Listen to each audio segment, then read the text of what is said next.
Hello everyone, welcome back to online कक्षा with Nidhi Singh once again. आज हम डिस्कस करने वाले हैं ज्योमेट्री का ट्रायंगल, दैट इज त्रिभुज। तो त्रिभुज से हम जो भी चीज़ें आती हैं आपके एग्जाम में, जो कि आपके यूपीपीसी सीसैट घटना चक्र में दिया हुआ है, उसी के बेसिस पे हम चल रहे हैं। और उससे जितनी भी चीज़ें आपके एग्जाम में आई हुई हैं या इस टॉपिक से जितनी भी चीज़ें आपके एग्जाम में आती हैं, उन सारी बिंदुओं को यहाँ पे मैं कवर करने वाली हूँ। तो बने रहिएगा एंड तक। और ये बताना चाहती हूँ कि लाइक, शेयर एंड सब्सक्राइब जरूर कर दीजिए कि it is the only one thing that any educator have, ठीक है। उससे मोटिवेशन मिलता है किसी भी एजुकेटर को, सिर्फ मैं ही नहीं। तो please like, share and subscribe जरूर कर दीजिए, जिससे कि हमारे नेक्स्ट वीडियो की अपडेशन भी आपको मिलती रहे। तो करते हैं टॉपिक पे। आज का हमारा टॉपिक क्या है? ज्योमेट्री। और ज्योमेट्री में, ज्यामिति में क्या है? जो कि त्रिभुज है। त्रिभुज से आपके क्वेश्चंस बनते हैं। तो सबसे पहले कॉन्सेप्ट आप देखेंगे, एंड तक बने रहिएगा, इतना ही बोलूँगी। चलते हैं अपने टॉपिक पे। तो टॉपिक हमारा क्या है? ट्रायंगल है। तो सबसे पहले आपको ये जानना चाहिए कि ट्रायंगल बनने के लिए या ट्रायंगल या ज्योमेट्री हम पढ़ते क्यों हैं। सबसे पहला पॉइंट नंबर 1 कि ज्योमेट्री हम इसलिए पढ़ते हैं।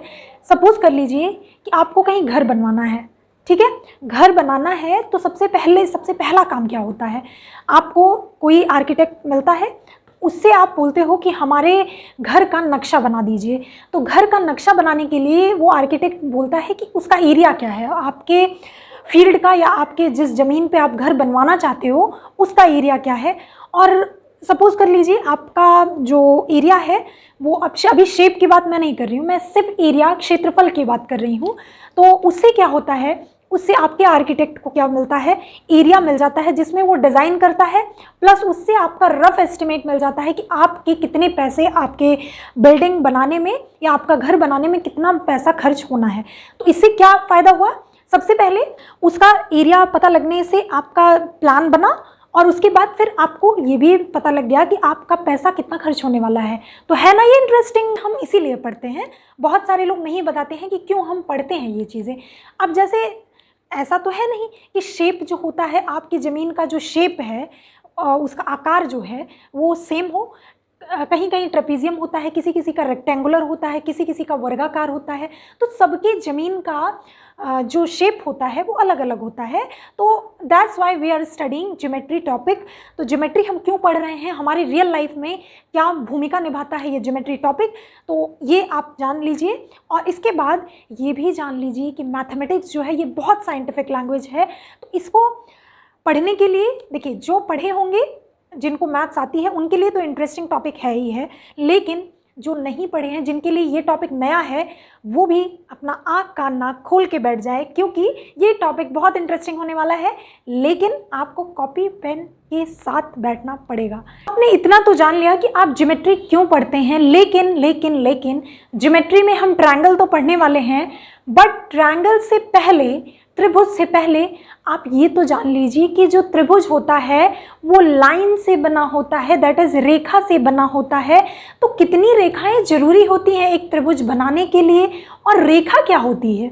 तो सबसे पहले रेखा जो होती है आपकी, ये छोटे छोटे बिंदुओं से मिलके बनी होती है। तो इसको हम क्या कहते हैं? लाइन कहते हैं। और जब ये, जैसे ये आपको देखने को मिला होगा कि ये जब एरो फॉर्म में होता है, it means that line has infinite ending. इसका मतलब इस लाइन का, ये लाइन बहुत दूर तक जा रही है, इसलिए इसको हम एरो से रिप्रेजेंट करते हैं।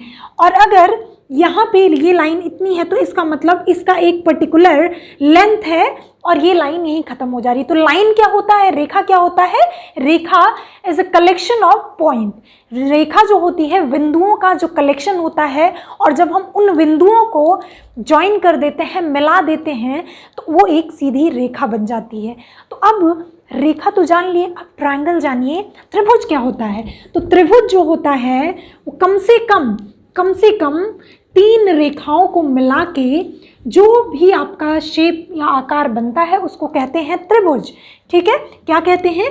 जब 3 लाइंस, और सबसे पहले ट्रायंगल की कंडीशन क्या होती है? पहली कंडीशन तो 3 लाइंस इसके होने चाहिए, 3 लाइन।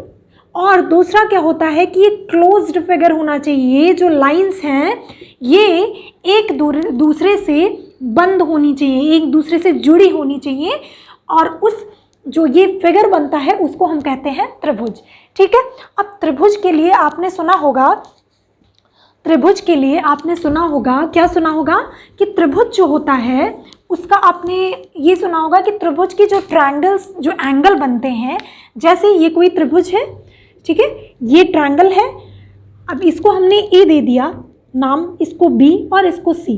ठीक है, अब आपको ये पता होना चाहिए कि जो ये वाला एंगल है इसके सामने वाली जो साइड है उसको हम स्मॉल ए से रिप्रेजेंट करते हैं, इसको स्मॉल बी से रिप्रेजेंट करते हैं और इसको स्मॉल सी से रिप्रेजेंट करते हैं। ठीक है, तो आप ये जानते होंगे कि ये वाला एंगल, ये वाला एंगल और ये वाला एंगल, सपोज कर लीजिए ये कैपिटल ए, ये कैपिटल बी एंड ये कैपिटल सी। ठीक है, अब ये वाला जो एंगल होता है, इनका जो सम होता है, इनका जो योग होता है वो कितना होता है, angle A plus angle B plus angle C मतलब बराबर 180 डिग्री होता है। ये आपने पढ़ा होगा, लेकिन नहीं पढ़ा है तो जान लीजिए कि इन जो एक ट्रायंगल होता है उनके जो कोणों का योग होता है, जो कोण बनते हैं उनके जो तीनों कोणों का जो योग होता है वो कितना होता है, 180 डिग्री। अब आप सोचते होंगे कि 180 डिग्री आया कैसे, तो ये चलिए ये भी देख लेते हैं। 180 डिग्री जो है ये 180 डिग्री ही क्यों होता है। तो सबसे पहले आपको एक चीज़ जाननी होगी कि जो दो लाइंस, सपोज कर लीजिए कि दो लाइंस हैं यहाँ पे, और ऐसे कोई लाइन, ये स्लैंट लाइन खींची जाए, तिरछी लाइन खींची जाए, दो पैरेलल लाइंस हैं, ठीक है, दो समांतर लाइंस हैं, उनमें एक लाइन स्लैंट खींचा जाए तो ये वाला एंगल जो होता है, ये वाला एंगल, ये वाला एंगल और ये वाला एंगल जो होता है वो बराबर होता है। ठीक है, और इस प्रॉपर्टी को क्या कहते हैं, ऑल्टरनेट इंटीरियर एंगल। ठीक है, बस इतना आपको ध्यान में रखना है कि ऐसे अगर कुछ बना हो आपका और तिरछी लाइन, एक स्लैंट लाइन खींची हो और ये दोनों पैरेलल लाइन हो, समांतर रेखाएं हो, तो इसके बीच का जो ये वाला एंगल है और ये वाला एंगल है, ये दोनों बराबर होता है। ठीक है, ऐसे ही अगर दो लाइंस ऐसे हो, मतलब दो रेखाएं अगर एक दूसरे को कट कर रही हैं किसी एक बिंदु पे, तो ये वाली एंगल और ये वाली एंगल, ठीक है, ये दोनों क्या होते हैं, बराबर होते हैं। और किस प्रॉपर्टी से होते हैं, तो ये वर्टिकली ऑपोजिट एंगल होते हैं। ठीक है, तो ये दो चीज़ें आपको याद रखनी है। तो अब आ जाते हैं कि त्रिभुज में जो कोणों का योग होता है, जो एंगल्स का सम होता है, वो 180 डिग्री ही क्यों होता है। ठीक है, तो 180 डिग्री इसलिए होता है, देखते हैं, फिर से हम बनाते हैं ट्रायंगल को। ठीक है, तो अब ट्रायंगल देखिए, ये कोई ट्रायंगल है, एक त्रिभुज है, त्रिभुज में ये वाला एंगल ए हो गया, ये वाला एंगल बी हो गया और ये वाला एंगल सी हो गया। अब इनका हमने पढ़ा है कि ये हमने जाना है कि angle A plus angle B plus angle C जो बराबर होता है 180 डिग्री होता है। लेकिन अभी हमने आपको बताया, अगर हम इस लाइन को एक्सटेंड कर दें, इस वाले पॉइंट पे इस लाइन को हम अगर एक्सटेंड कर दें और इस लाइन को और थोड़ा सा एक्सटेंड कर दें, तो ये दोनों आपको पैरेलल लाइंस दिख रही होंगी, ये दोनों समांतर रेखाएं दिख रही होंगी आपको। ठीक है, तो इस कहीं ना कहीं ये वाली जो एंगल है, ये वाला जो एंगल है, ये इसके बराबर हो जाएगा, एंगल बी के बराबर हो जाएगा। तो यहाँ हम बी लिख सकते हैं, क्योंकि इसके पहले हमने प्रॉपर्टी एक बताई थी कि अगर दो समांतर रेखाएं दो अगर जा रही हैं, तो उनमें अगर कोई टेढ़ी रेखा, अगर हम कोई स्लैंट लाइन अगर ऐसे वो कर देते हैं, ड्रॉ कर देते हैं, ये स्लैंट लाइन सपोज कर लीजिए ये वाली साइड हो गई। ठीक है, अब ये वाली भुजा क्या हो गई, स्लैंट हो गई, तो ये और ये एंगल बराबर हो जाएंगे। अब सेम उसी तरह हम इस वाली लाइन को एक्सटेंड कर देते हैं। ठीक है, ये इस वाली लाइन को एक्सटेंड कर देते हैं, तो ये वाली एंगल, ये वाला एंगल और ये वाला एंगल बराबर हो जाएगा। ठीक है, अब वो हमने एक चीज़ और पढ़ी थी कि कोई सीधी रेखा है, इस पे जो ये कोई लाइन है, इस पे जो एंगल बनता है ये पूरा 180 डिग्री होता है। आपको पता है, नहीं पता है तो याद कर लीजिए। ये एक प्रॉपर्टी होती है हमारी, क्या होती है, कोई अगर सीधी रेखा है और उस पे सपोज कर लीजिए कि दोनों कोई लाइन है, तो इसका ये सपोज x है, ये सपोज y है, मतलब y और x तो x प्लस वाई बराबर 180 डिग्री होता है। तो वैसे ही यहाँ पे ये एक लाइन है और ये जो है ये टोटल 180 डिग्री है। तो यहाँ से आपका प्रूफ बन गया कि angle A plus angle B plus angle C बराबर 180 डिग्री। ठीक है, आई होप आपको ये प्रूफ समझ में आया होगा। तो अगर क्लास के लिए आपको लिखना है तो आप कैसे लिखोगे? सपोज कर लीजिए कि कोई ट्रायंगल है, सबसे पहले आप ट्रायंगल का मेंशन करोगे कि ये इसके ऑपोजिट साइड C होगा और ये इसके ऑपोजिट साइड V होगा, इसके ऑपोजिट साइड A होगा। ठीक है, उसके बाद आप क्या करोगे? इसके बाद ये दोनों प्रॉपर्टीज लिखोगे प्रॉपर एक्सप्लेनेशन के साथ, मतलब वो प्रॉपर्टी आपको मेंशन करनी पड़ेगी कि हाँ अगर हम इस लाइन को एक्सटेंड कर दे रहे हैं तो ये ऑल्टरनेट इंटीरियर एंगल की प्रॉपर्टीज से ये दोनों एंगल्स बराबर हो जाएंगे और ये बराबर हो जाएंगे और ये ऑल्टरनेट इंटीरियर एंगल से ये वाला एंगल जो है ये बराबर हो जाएगा।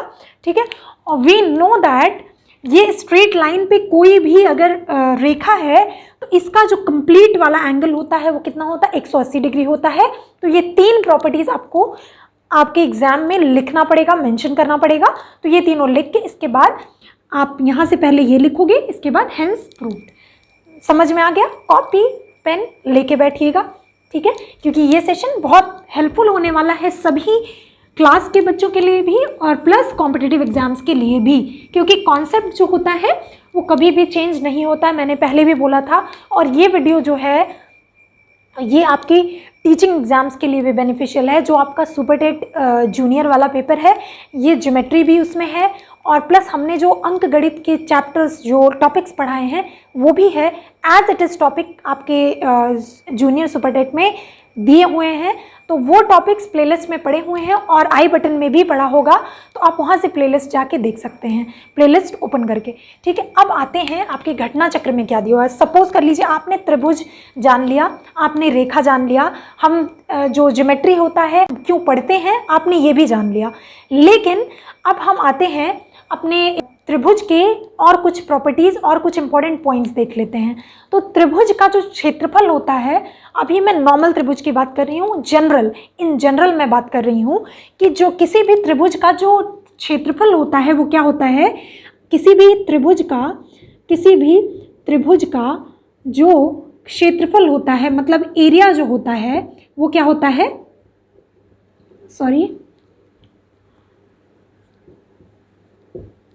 वो क्या होता है? हाफ इनटू बेस, बेस का मतलब आधार, इनटू लंब। ठीक है, लंब मतलब हाइट। क्या होता है? Half into base into height. तो त्रिभुज का क्षेत्रफल ये अपनी कॉपी में नोट डाउन प्लीज कर लीजिएगा। ठीक है, क्या होता है? त्रिभुज का क्षेत्रफल क्या होता है? हाफ इनटू आधार इनटू लंब। अब आपको कुछ चीज़ें और जाननी होंगी कि त्रिभुज जो होते हैं इनको दो कैटेगरी में डिवाइड किया जाता है, एक कोण के बेसिस पे और एक उनकी भुजाओं के बेसिस पे। ठीक है, तो यहाँ हमने लिखा हुआ है कि भुजाओं के आधार पर त्रिभुज के जो प्रकार होते हैं वो कितने होते हैं? एक होता है समबाहु त्रिभुज, दूसरा होता है समद्विबाहु त्रिभुज और तीसरा होता है विषमबाहु त्रिभुज। तो समबाहु त्रिभुज को क्या बोलते हैं? जिनकी तीनों साइड्स इक्वल हों। तो इसको और क्या कह सकते हैं हम? इक्विलेटरल ट्रायंगल बोल सकते हैं। ठीक है, इक्विलेटरल ट्रायंगल। और समद्विबाहु त्रिभुज को क्या बोल सकते हैं हम? ये हम बोल सकते हैं इसको आइसोसेलेस ट्रायंगल। ठीक है, आइसोसेलेस ट्रायंगल। विषमबाहु त्रिभुज को बोलते हैं स्केलन ट्रायंगल। क्या बोलते हैं? इसको बोलते हैं स्केलन ट्रायंगल। अब समबाहु त्रिभुज का मतलब ये तो हो गया, क्या हो गया? कि जिसके सारे साइड्स इक्वल हों। ठीक है, जिसके सारे साइड्स इक्वल हों, ए बी सी। अब इसके साइड्स इक्वल हैं। ठीक है, तो हम इसको कह सकते हैं ए हो गया। अगर ये साइड ए है तो ये भी साइड ए होगा और ये भी साइड ए होगा। लेकिन आपको मैं बता दूं कि एक प्रॉपर्टी यहाँ पे और आपको याद करनी पड़ेगी। क्या करनी पड़ेगी? ये प्रॉपर्टी ये है कि अगर कोई साइड इक्वल है, ठीक है, अगर कोई साइड इक्वल है, सपोज कर लीजिए, तो इसके सामने वाले, उसके सामने वाले जो कोण होते हैं, जैसे ये भुजा है, ये साइड है, ठीक है, इसके सामने कोण कौन सा है, सी है। तो ये वाला अगर ये दोनों साइड इक्वल हैं तो ये एंगल्स भी जो हैं, ये एंगल्स भी हैं जो हैं वो इक्वल होंगे। ठीक है, तो अब तीनों साइड्स इक्वल हैं तो तीनों एंगल भी इक्वल होंगे उस प्रॉपर्टी से। प्रॉपर्टी एक बार सुन लीजिए फिर से। क्या होता है कि जब तीनों साइड्स या कोई दो साइड्स इक्वल हैं तो उनके ऑपोजिट जो उनके सामने एंगल है, उनके सामने जो कोण है वो भी क्या हो जाएगा, बराबर हो जाएगा। जैसे यहाँ पे अगर ये तीनों साइड्स बराबर हैं तो इनके जो कोण हैं ये भी बराबर होंगे। अगर ये x होगा तो ये भी x होगा और ये भी x होगा। तो यहाँ से हम कह सकते हैं कि x plus x plus x बराबर कितना होगा, बोलिए 180 डिग्री होगा। क्यों होगा, क्योंकि अभी मैंने आपको समझाया कि किसी भी ट्रायंगल का जो इनके कोणों का सम होता है, योग होता है, कितना होता है, 180 होता है। तो यहीं से आपका 180 आ गया। ठीक है, अब यहाँ से आप x की वैल्यू निकाल सकते हैं। तो 3x बराबर कितना हो जाएगा, 180, और x बराबर कितना हो जाएगा, 60 हो जाएगा। तो हम यहाँ से कह सकते हैं कि इक्विलेटरल ट्रायंगल या समबाहु त्रिभुज वह त्रिभुज होता है जिनके सारे साइड्स, मतलब सारी भुजाएं बराबर होती हैं, सारी भुजाएं बराबर होती हैं और उनके सारे एंगल्स और उनके सारे कोण कितने डिग्री होते हैं, 60 डिग्री होते हैं। ठीक है, याद करिए फिर से। समबाहु त्रिभुज वह त्रिभुज होता है, बोलिए मेरे साथ, समबाहु त्रिभुज वह त्रिभुज होता है जिसकी सारी भुजाएं जो होती हैं वो बराबर होती हैं, जिसकी सारी भुजाएं जो होती हैं वो बराबर होती हैं और जो एंगल होता है वो कितना होता है, 60 डिग्री होता है। ठीक है, तो अब यहाँ से एक और चीज़ निकल के आई। अब क्या होता है, परिमाप। हम क्या बोलते हैं, परिमाप एक टर्म आएगा आपके उसमें। तो परिमाप जो होता है जैसे बाउंड्री लाइन कह सकते हैं। अब बाउंड्री लाइन किसी का भी बाउंड्री लाइन हो सकता है। जैसे मैं कहूँ कि इंडिया का परिमाप क्या होगा, इंडिया के नक्शा आप उठाइए, मैप आप उठाइए और मैं बोलूँ इंडिया का परिमाप क्या होगा, तो आप क्या करोगे, बाउंड्री लाइन, उनके सारे बाउंड्री लाइन कितना है उसका, पूरे इंडिया का नक्शा उठा के और उसकी मैपिंग, उसके आउटर लाइन को जहाँ तक जा रहा है उसको आप क्या करोगे, मेजर करोगे और वही आपका क्या हो जाएगा, परिमाप हो जाएगा। जैसे मैं कोई टेबल आप पढ़ते हो जिसपे, ठीक है, टेबल का मैं बोलूँ कि टेबल का परिमाप बता दीजिए हमको, तो आप क्या करोगे, टेबल का जो बाउंड्री लाइन होता है, किनारा जिसको कहते हैं, उस किनारे को, सारे किनारे की लेंथ को, ठीक है, उनकी साइड्स को आप ऐड कर लोगे तो वो क्या हो जाएगा, आपका टेबल का परिमाप हो जाएगा। मैं ऐसे बोलूं कि आपके फ़ोन का परिमाप क्या होगा, आपके फ़ोन का परिमाप, तो आप फ़ोन की बाउंड्री लाइन को सबको मेजर कर लोगे कि अच्छा ये लंबी वाली साइड 10 सेंटीमीटर है, छोटी वाली साइड 2 सेंटीमीटर है, फिर लंबी वाली साइड 10 सेंटीमीटर है और फिर साइड इधर वाली साइड 3 सेंटीमीटर है, तो आपका टोटल 25 सेंटीमीटर परिमाप आ गया। तो परिमाप समझ में आ रहा है, परिमाप होता है बाउंड्री लाइन का मेजरमेंट जो होता है, वो लेंथ जो होता है, लंबाई जो होती है, उसको हम क्या कहते हैं, परिमाप कहते हैं। तो उसी तरह ट्रायंगल का भी परिमाप होगा। और हाँ, एक चीज़, ये जो ट्रायंगल है ये 2D में ही मेजर किया जाता है। 2D का मतलब क्या है कि जिस चीज़ को हम सिर्फ मेज़र कर सकें, उसमें कुछ चीज़ें, जैसे टेबल पे आप हो तो टेबल जो है, टेबल पे आप सामान रखते हो, उसके अंदर जैसे बुक है तो टेबल के ऊपर आप रखते हो ना, अंदर तो डालते नहीं हो, टेबल के अंदर तो डालते नहीं हो कुछ चीज़ें। तो मतलब क्या हुआ कि 2D का मतलब है कि उसका एक डायमेंशन जो होता है उसके 2 डायमेंशन के कंपैरिजन में नेग्लिजिबल हो। ठीक है, जैसे जो उसका टेबल का लेंथ और विड्थ है, लेंथ और विड्थ के कंपैरिजन में उसकी हाइट जो है, उसकी चौड़ाई जो है, मोटाई जो टी बोलते हैं, थिकनेस, उसकी थिकनेस नेग्लिजिबल है। तो हम 3rd डायमेंशन को जब नेग्लिजिबल कर देते हैं, नेग्लेक्ट कर देते हैं, तो वो क्या हो जाता है, हमारा 2D स्ट्रक्चर हो जाता है, 2 डायमेंशनल फिगर्स हो जाते हैं। तो ट्रायंगल भी जो होता है वो आपके 2D स्ट्रक्चर में ही आता है।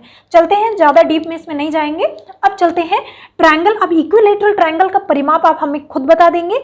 साइड जब ए है तो इक्विलेटरल का जो परिमाप होगा आप लिख सकते हो कि इसका परिमाप जो होगा वो 3 इंटू साइड्स, 3 इंटू साइड्स क्या हो जाएगा। यहाँ हम इक्विलेटरल ट्रायंगल की बात कर रहे हैं, इक्विलेटरल दैट इज समबाहु त्रिभुज, इक्विलेटरल ट्रायंगल समबाहु त्रिभुज, इसका जो परिमाप हो जाएगा क्या हो जाएगा, परिमाप जो हो जाएगा वो क्या हो जाएगा 3 इंटू वो साइड, ठीक है साइड। अब हमने साइड क्या माना था इसके पहले ट्रायंगल में, तो 3 इंटू भुजा या कोई भी जो भुजाओं की कुछ भी मेजरमेंट दिया हो तो ये क्या लिख सकते हैं 3 इंटू भुजा। भुजा में अगर मैंने बोला था कि ए है तो ये भी ए हो जाएगा, ये भी ए हो जाएगा। इक्विलेटरल ट्रायंगल में आपको ये याद रखना है कि साइड बराबर होती है और एंगल जो होता है वो 60 डिग्री होता है, ठीक है। अब यहाँ से एरिया आपका ये याद कर लीजिएगा, इस पर क्वेश्चन आए हुए हैं, ठीक है। एरिया इसका क्या होता है याद रखना है आपको, क्या है √3/4 इंटू ए स्क्वायर, या फिर क्या कह सकते हैं इसकी भुजा का स्क्वायर, ठीक है। क्या कह सकते हैं इसकी भुजा का स्क्वायर। एरिया जो होता है क्षेत्रफल, ठीक है। मैं हिंदी में ही लिख रही हूँ तो हिंदी में ही लिखूंगी। क्षेत्रफल जो होता है वो क्या होता है √3/4 इंटू भुजा का स्क्वायर। तो ये दोनों चीज़ आपको याद रखनी है इससे, ठीक है। ये दोनों चीज़ आपको याद रखनी है। इक्विलेटरल ट्रायंगल का परिमाप क्या होता है 3 इंटू भुजा, और क्षेत्रफल क्या होता है √3/4 इंटू भुजा का स्क्वायर।